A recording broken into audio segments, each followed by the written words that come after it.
Timnas U22 Indonesia vs Filipina. Indra Syafri mau taktik apa? 3 pemain versatil ini bisa jadi kunci.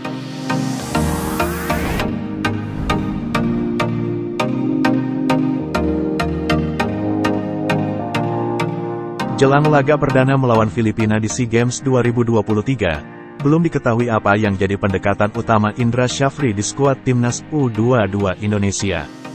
Timnas U22 Indonesia berkekuatan 20 pemain untuk SEA Games 2023. 20 pemain tersebut menurut Indra Syafri adalah pemain terbaik yang ia pilih dari pemusatan latihan berbulan-berbulan sebelumnya.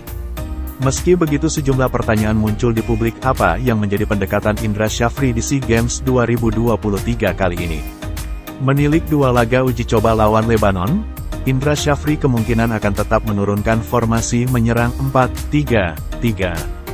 Yang jadi tanda tanya, Timnas U22 Indonesia punya laga internal di persiapan akhir SEA Games 2023. Apakah Indra akan tetap mengusung 4-3-3 yang ia coba saat lawan Lebanon? Melihat skuad Timnas U22 Indonesia saat ini, menarik untuk disimak keputusan Indra Syafri hanya memanggil 4 pemain gelandang murni. Mereka diantaranya adalah Marcelino Ferdinand, Beckham Putra, Ananda Raehan dan Taufani Muslihudin.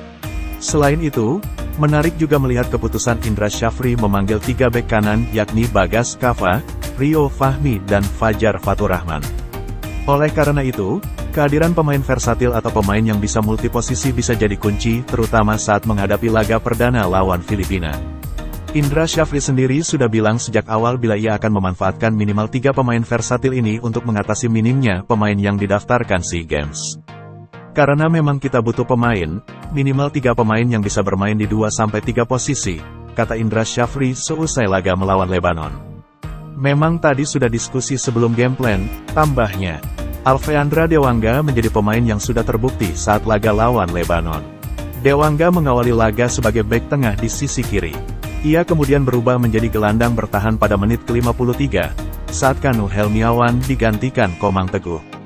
Komang Teguh sendiri menggantikan posisi Dewangga sebagai bek tegah di sisi kiri. Saya sendiri sebagai pemain harusnya mau pelatih taruh kita di mana di posisi wingback maupun stopper dan gelandang bertahan, kata Dewangga. Sementara untuk 3 bek kanan, penjelasan paling logis adalah menganggap salah satu pemain yang dibawa juga bisa menempati sebagai winger atau penyerang kanan. Bolasport.com memahami bila Fajar Faturrahmanlah yang bisa mengemban peran tersebut ketimbang Rio Fahmi maupun Bagas Kava. Satu lagi pemain yang bisa versatil adalah Witan Sulaiman.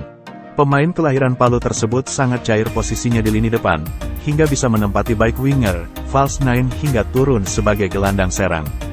Ditambah lagi, Witan Sulaiman akan jadi pemain paling berpengalaman di Timnas U22 Indonesia karena akan untuk ketiga kalinya mengikuti SEA Games.